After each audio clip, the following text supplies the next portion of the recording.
रमता राम जपो रे प्राणी, अब तो सुन ले राम कहानी।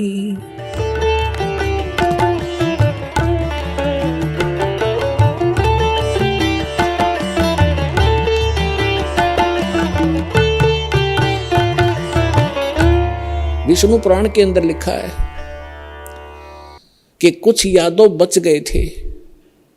श्री कृष्ण जी फिर गए अपने वहां से, नगर से बाहर निकले। उसने उस घास को पाड़ा, उसमें यह लिखा कि वो मूसल बन गए, मूसल। उन मूसलों से शेष बचे हुए यादवों को खुद श्री कृष्ण जी ने मारा, कति नाश कर दिया। और आप जाकर लेट गया प्रभास क्षेत्र में एक वृक्ष के नीचे। भगवान श्री कृष्ण के पैर में पद्म, एक चमकीला पदार्थ, जैसे हमारे तिल हो जाते हैं, मुछ हो जाते हैं, ऐसा उनके पैर में जन्म से ही एक पद्म था। वो रात्रि में ऐसे चमकता था जैसे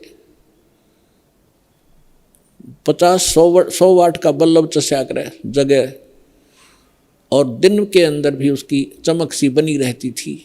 तो श्री कृष्ण जी एक वृक्ष के नीचे, सारा जब उनका नाश हो लिया, रेखे को खुद मार कर शेष बच्चों को, और बैठ लेट गया उस वृक्ष के नीचे, पैर पे पैर रख के। पैर घुटने पर दूसरा पैर रखा हुआ था, पद्म वाला पैर ऊपर था, वो चिमक रहा था। और वृक्ष की जो चारों तरफ जो टहनियाँ थी झुकी हुई थी, झुरमट सी बनी हुई थी। और वो शिकारी जिसने उस कढ़ाई के कड़े का अपना विषाक्त तीर बनवाया था, जहर से बुझा कर तीर बनवा रखा था, उसी तीर को लिए हुए उस दिन, और सुबह से लेकर दोपहर तक वो घूमता रहा जंगल में। कोई शिकार नहीं मिला उसको, शिकार करने गया था। उसने क्या देखा कि वृक्ष की झुरमटें इतनी नीचे तक लटक रही थी, जमीन को छू रही थी। उनकी अंदर से उसने भगवान श्री कृष्ण जी के पैर के पद्म की एक चमक देखी। उसने सोचा कोई मर्ग बैठा है, हिरण, और उसकी आंख चमक रही है। यदि मैं इधर से उधर से जाऊंगा तो ये भाग जाएगा, कोई हिरण मुझे मिला नहीं है, क्यों ना यहीं से इसको मार डालूं। झुरमठों में से निशाना साध कर मर्ग की हिरण की आंख जान कर भगवान श्री कृष्ण के पैर पर तीर मार दिया विषाक्त। ज्यों ही तीर लगा, श्री कृष्ण जी कराहने लगे, रे मर गया रे, मर गया रे, मर गया रे। शिकारी ने सोचा किसी मनुष्य का लग गया, भाई ये तो बात बिगड़गी। दौड़ के आगे देखा, क्या देखा कि द्वारकाधीश मुकुट समेत वहां तड़फ रहा है। उस मुकुट आदि से वो पहचान गया कि ये राजा है। तब उसने करबद्ध होकर कहा कि भगवान मुझे गलती होगी, अनजाने में लग गया मेरी, आप तो अंतर्यामी हैं, आप सारी जानते हो, मेरी इच्छा नहीं थी आपको मारने की, मेरी कोई दुश्मनी नहीं थी आपसे, और ऐसे ऐसे मेरे से गलती होगी, मैंने आपके इस चमक को हिरण की आंख जाना। तब श्री कृष्ण जी ने कहा, क्योंकि काल के हाथ में रिमोट, वह दिव्यदृष्टि दे दी कि भाई ये तेरा और मेरा कोई पिछला अकाउंट था, वो क्लियर हो गया। तेरा और मेरा पिछला हिसाब था, वो क्लियर हो गया, तेरा दोष नहीं।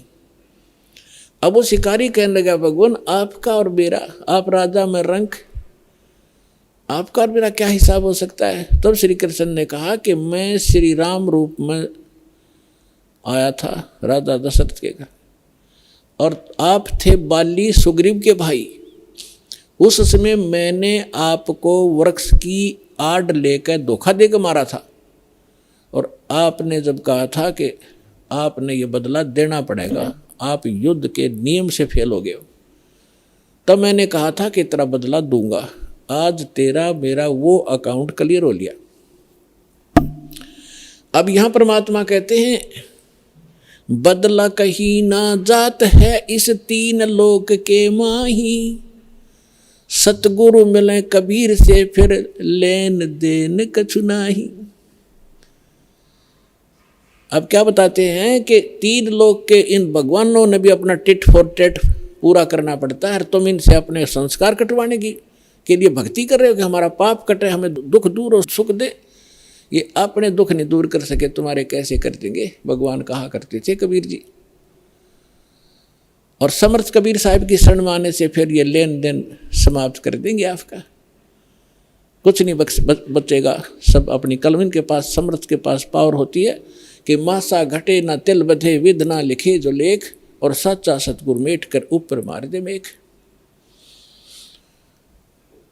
अपने आत्माओं सूक्ष्म वेद में बताया है, दुर्वासा को पे तहां समझन आई नीच, 56 करोड़ या 2 कटे वो मची रुद्र की कीच। अब ये भगवानों की तो दे दिया हिसाब किताब आपको, ये भगवान तो इसे थे आपके। अब जिनको आप ऋषि महर्षि मानते थे, दुर्वासा जी को तोप मानते थे कि बड़े महापुरुष हैं, वो तो नीच थे एक नंबर के। सूक्ष्म वेद के अंदर परमात्मा ने कहा है कि दुर्वासा कोपे तहां, दुर्वासा वहाँ क्रोधित हुआ। किस बात पे? बच्चों ने मजाक कर दिया कि बिजली गिर गई थी, साधु संत ठीक है बेटा भाग जाओ, खबरदार आगे बकवाद करी है निकम्यो, ऐसे करते संतों के साथ मजाक करते, इतना कह के छोड़ सके था। और शराब दे दिया तुम्हारा नाश होगा। आम व्यक्ति से भी गिरे हुए थे ये लोग, जिनको मैं ऋषि माना करते थे। एक बुजुर्ग आदमी, बड़े आदमी से को बालक मजाक भी कर ले, उसको इतना भयंकर शराब दिया करते हैं। पुरात्माओं, जैसे किसी के हाथ में बंदूक है, पिस्टल है, और कोई बालक मजाक कर दे और उसका वो गोली मार दे, वो तो एक ढेर आदमी होगा समर्थ, उसको पता है तो कितनी भयंकर वस्तु लिए रहा है, किसके ऊपर दाग रहा है। वो नीच व्यक्ति होता है, मजाक करने पे भी इतनी भी सहन नहीं कर सकता। तो इस स्थिति के थे वो ऋषि, उनके पास ये हथियार थे वचन के और शराब देने के। तो यहाँ सूक्ष्म वेद में लिखा है कि दुर्वासा को पे तहां क्रोधित हो गए और समझ न आई नीच, ये भी नहीं सोचा तू क्या करने जा रहा है। और 56 करोड़ या 2 कट गए और वह मची रुद्र की कीच, यानी रक्त की गारा मच गई, खून की गारा मच गई। 56 करोड़ आदमी जहाँ लाश हो जाए और नदी बह कर चल पड़े खून की, रक्त की। तो यहाँ पुण्यात्माओं, ना तो ये भगवान समर्थ जिनको हम पूजा करते, ना ये ऋषि एक अन्य के जिनको ज्ञान ही नहीं था, इनको ये नहीं पता भगवान कौन है। अब ये भगवान के लिए निकले थे घर से, साधना करेंगे, भक्ति करेंगे। अंगार, जहाँ अंगारों से शीतलता की खोज करने लगे, अंगारों पर चलने के अभ्यस्त हो गए। थोड़ी आँच को भी हम, थोड़ी ही आग को, आँच को हम सुख मान रहे हैं। झूठे सुख को सुख कहे ये मान रहा मन मोद, ये सकल चबीना काल का, कुछ मुख में कुछ गोद।